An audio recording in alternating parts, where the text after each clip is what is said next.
করব সেটা হচ্ছে আর্থিক অবস্থা বিবরণীর খুবই গুরুত্বপূর্ণ একটা সমন্বয়, সেটা হচ্ছে অনাদায়ী পাওনা।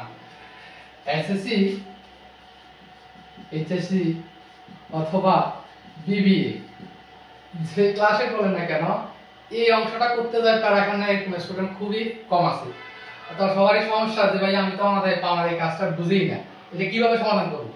আজকে আমি খুব সহজে এই অনাদায়ী পাওনার যে অংশটা আছে, আমরা যে বিশদ বিবরণীতে পরিচালন ব্যয়তে যে অনাদায়ী পাওনা যে কাজটা করি, এটা কিভাবে সহজ করে বোঝা যায়, আজকে আমি এটাই উপস্থাপন করব। তো যারা এসএসসি অথবা এইচএসসি বা বিবিএ ফার্স্ট ইয়ার আছেন, তার জন্য খুবই একটা গুরুত্বপূর্ণ একটা অংশ বিশদ বিবরণী। তাহলে দেখি। আচ্ছা, আমাদের বিশদ বিবরণী অথবা আর্থিক অবস্থা বিবরণী করার জন্য প্রশ্ন দেওয়া থাকে, একটা রেয়ামিল দেওয়া থাকে, শুদ্ধ রেয়ামিল এবং কিছু অন্যান্য তথ্য থাকে যেটা হচ্ছে সমন্বয় বলা হয়। তো আমি এখানে একটা আংশিক রেয়ামিল উপস্থাপন করছি, যেটা কুড়িন অথবা অনাদায়ী সমাধান করার জন্য যতগুলো প্রয়োজন আমি ওই লেনদেনগুলো এখানে উপস্থাপন করলাম। সেটা হচ্ছে দেনাদার অথবা প্রাপ্য হিসাব। তো অনেক সময় প্রশ্নের দেনাদারও থাকতে পারে সরাসরি, অথবা প্রাপ্য হিসাব থাকতে পারে। দেনাদার এবং প্রাপ্য হিসাব দুইটাই একই। তারপর আমাদের ডেবিট দিকে থাকতে পারে কুড়িন অথবা অনাদায়ী পাওনা। তো কুড়িন অথবা অনাদায়ী পাওনা জিনিসটা কি? দেনাদারের যতটুকু আদায়যোগ্য না, যেটা পাওয়া যাবে না, মানে খারাপ ঋণ, ঠিক আছে, সেটা হচ্ছে কুড়িন। আর কুড়িন সঞ্চিতি, যেটা অর্থাৎ সঞ্চিতি করে রাখা হয়, পরবর্তীতে যদি আমার ক্ষতি হয়ে যাওয়ার সম্ভাবনা থাকে, যে টাকাটা রেখে দেওয়া হয় সেটা হচ্ছে কুড়িন সঞ্চিতি। সেটা হচ্ছে ক্রেডিট দিকে থাকবে 500 টাকা।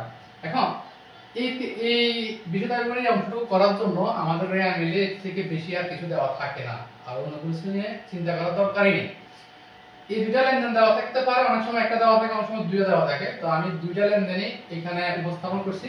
যদি সবগুলো লেনদেন দেওয়া থাকে কিভাবে সমাধান করব, এই বিষয়টা খুবই সহজভাবে বোঝানোর চেষ্টা করব। আচ্ছা, এই লেনদেনগুলো যদি আমি বিশদ বিবরণীতে উপস্থাপন করতে যাই, আমাকে সমন্বয়তা আরো কিছু লেনদেনের মুখোমুখি হতে হয়। ওই লেনদেনগুলো সহ আমি এখানে তুলে ধরেছি। সেটা হচ্ছে ধারে বিক্রয়, অর্থাৎ সমন্বয়তে বলা থাকবে যে ধারে বিক্রয় 10,000 টাকা। তারপর থাকবে দেনাদারের 1,000 টাকা আদায়যোগ্য না, অথবা বলবে দেনাদার 10% আদায়যোগ্য না, ঠিক আছে, যতটুকু আদায়যোগ্য না সেটা হচ্ছে কুড়িন। এরপর বলবে অবশিষ্ট দেনাদারের উপর 10% সঞ্চিতি রাখো, ঠিক আছে। এখানে অন্যান্য তথ্যের মধ্যে আরো কিছু থাকতে পারে, হচ্ছে যে অলিখিত ফেরত যদি থাকে, সেটা আমরা দেনাদার সাথে কাজ করব। তো বেশিরভাগই লেনদেন দেওয়া থাকে না, এই তিনটা লেনদেন দেওয়া থাকে। আমরা এই তিনটা লেনদেন সহজভাবে বোঝার চেষ্টা করব। এরপর হচ্ছে অবশ্যই দেনাদার উপর তাহলে কি 10% সঞ্চিতি রাখো। আচ্ছা, এখন আমরা বিশদ বিবরণীতে এই লেনদেনটা কিভাবে সমাধান করব। তো আমরা জানি বিশদ বিবরণীতে টাকার কলাম থাকে 3টা। তো আমি যেহেতু এখানে একটা আংশিক সমন্বয় নিয়ে কাজ করতেছি, তাই দুইটা টাকার কলাম কেটে রাখলাম। আচ্ছা, এখন যদি রেয়ামিলে কুড়িন দেওয়া থাকে, অর্থাৎ পুরাতন কুড়িন যেটা বলি, সেটা ডেবিট দিকে দেওয়া থাকে। যদি দেওয়া থাকে তাহলে আমরা প্রথমে লিখব কুড়িন, যদি দেওয়া থাকে। আচ্ছা, তাহলে এটা কোথায় থাকবে? এটা থাকবে রেয়ামিলে ডেবিট দিকে, ঠিক আছে। তাহলে কুড়িনটা আমরা 1,000 টাকা লিখব। এর সাথে লিখব যে নতুন কুড়িন। নতুন কুড়িন কাকে বলে? যেটা সমন্বয়তে দেওয়া থাকবে। তাহলে আমরা রেয়ামিলে গুলো জানি যে পুরাতন, আর সমন্বয়গুলো কি নতুন। তাহলে ওই নতুন কুড়িন কিভাবে চিনবো? যে বলবে দেনাদার 1,000 টাকা আদায়যোগ্য না, অথবা দেনাদার 10% আদায়যোগ্য না, যেটাই বলুক সেটা হচ্ছে নতুন কুড়িন। তাহলে আমরা পুরাতন কুড়িনের সাথে যোগ দিব নতুন কুড়িন। তাহলে আমার এই প্রশ্নে কি বলা আছে যে দেনাদারের 1,000 টাকা আদায়যোগ্য না, তাহলে কুড়িনের সাথে নতুন কুড়িন যোগ দিব, ঠিক আছে। তার সাথে যোগ দিব নতুন কুড়িন সঞ্চিতি। নতুন কুড়িন সঞ্চিতিটা কি? ওই যে আমাদের সমন্বয়ে বলা থাকবে যে অবশিষ্ট দেনাদারের উপর 10% সঞ্চিতি রাখো। তাহলে এখন অবশিষ্ট দেনাদার, এখন এই যে অবশিষ্ট দেনাদার বলছে না, এই অবশিষ্ট দেনাদারের জন্য আমাদের আবার আলাদা একটা ওয়ার্কিং করা লাগবে। অর্থাৎ আপনাকে যদি নতুন কুড়িন সঞ্চিতির টাকা ব্যয় করতে হয়, আপনাকে আলাদা একটা ওয়ার্কিং করা লাগবে। সেটা হচ্ছে নিট দেনাদার। নিট দেনাদারটা কি? আমার বছরের শুরুতে রেয়ামিলে দেনাদার ছিল 50,000 টাকা, তার সাথে যোগ দিব এই বছর তো ধারে বিক্রি করা হয়েছে। তাহলে আমরা জানি ধারে বিক্রি যাবে কি? দেনাদার ডেবিট, বিক্রয় হিসাব ক্রেডিট। তাহলে দেনাদারও ডেবিট, আবার এখানে যাবে দেনাদারও ডেবিট, এই জন্য দেনাদারের সাথে ধারে বিক্রয় যোগ হয়। তাহলে দেনাদার রেয়ামিলে আছে, আর ধারে বিক্রয় কোথায় থাকবে বা অলিখিত বিক্রয় থাকবে কোথায়? সমন্বয়তে। তাহলে আমরা দেনাদারের সাথে যোগ করব ধারে বিক্রয়। তাহলে আমার নিট দেনাদার হচ্ছে 60,000 টাকা, অর্থাৎ মোট দেনাদার হচ্ছে 60,000 টাকা। তো ওই 60,000 টাকা থেকে ওইখানে প্রশ্নে বলা থাকবে সমন্বয়তে যে দেনাদারের এত টাকা আদায়যোগ্য না, এখানে বলা আছে 1,000 টাকা আদায়যোগ্য না। তাহলে আমি টোটাল মোট দেনাদার আছে ৬০০০ টাকা, এখান থেকে ১০০০ টাকা পাবো না, তাহলে কি আমার কি ৬০০০ টাকা দেনাদার আছে? না, আমার আছে ৫৯০০০ টাকা দেনাদার। এই ৫৯০০০ দেনাদার যেটা আছে, এই ৫৯০০০ দেনাদার উপর আমাকে বলছে 10% সঞ্চিতি রাখতে।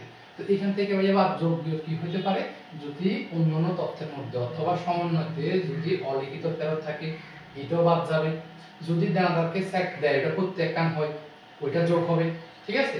তো ওই লেনদেনগুলো খুবই কম থাকে, এই জন্য আমি এগুলো দিই নাই। যদি প্রশ্ন থাকে আপনারা এগুলো সব কাজ করবেন, কথা কি বুঝতে পারছেন? আচ্ছা, তাহলে আমার দেনাদার ছিল রেয়া মিলে ৫০০০ টাকা, এর থেকে নতুন করে বিক্রির মাধ্যমে দেনাদার সৃষ্টি হয়েছে আরো ১০০০০ টাকা, তাহলে মোট দেনাদার কত? ৬০০০০ টাকা। তার থেকে পাওয়া যাবে না কত? ১০০০ টাকা। তাহলে আমার এখন দেনাদার হয়ে গেছে ৫৯০০০ টাকা। এই ৫৯০০০ টাকার উপর আমাকে বলছে 10% সঞ্চিতি রাখো, এটা হচ্ছে নতুন কুঋণ সঞ্চিতি।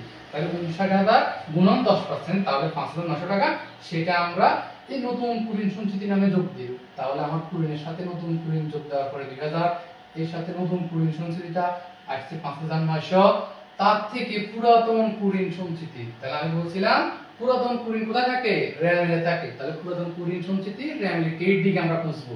তাহলে ক্রেডিট দিকে ৫০০০ টাকা আছে, ৫০০ টাকা আছে, এই পুরাতন কুঋণ সঞ্চিতিটা ৫০০ টাকা, এটা বাদ দেওয়ার পরে আমরা দ্বিতীয় কলামে বিশদ আয় বিবরণী যখন নির্ণয় করব তখন দ্বিতীয় কলামে আমরা ৭৪০০ টাকা ব্যয় হিসাবে দেখাবো। এটা ছিল আমাদের বিশদ আয় বিবরণীর অংশ। তো আমরা যখন আর্থিক অবস্থার বিবরণী নির্ণয় করব তখন আমরা চলতি সম্পদের যে নিট দেনাদার অথবা প্রাপ্য হিসাবে আমরা বসাবো, সেটা কাজ করব এই প্রথম কলামে ঠিক এইভাবে যে দেনাদার ৫০০০০ টাকা, তার থেকে ধারে বিক্রি হয়েছে আরো ১০০০০ টাকা, প্রায় ৬০০০০ টাকা, এর থেকে সমন্বয়তে বলা থাকবে ১০০০ টাকা পাওয়া যাবে না বা আদায়যোগ্য না, ওটা বাদ দিব। তাহলে টোটাল ছিল ৫৯০০০ টাকা দেনাদার, এবং ওইখান থেকে আমি কিছুটা সঞ্চিতি রেখে দিচ্ছি। কত টাকা? ওই যে নতুন কুড়ি সঞ্চিতি ৫৯০০ টাকা, এই ৫৯০০ টাকা বাদ দিয়ে আর যত টাকা থাকবে বাদ বাকি আমরা নিট দেনাদার দেখাবো চলতি সম্পদে। আশা করি আজকের পর থেকে আপনাদের কুঋণ সঞ্চিতি নিয়ে কোনো ঝামেলা থাকবে না। যদি কোনো সমস্যা থাকে অবশ্যই আমাকে জানাবেন।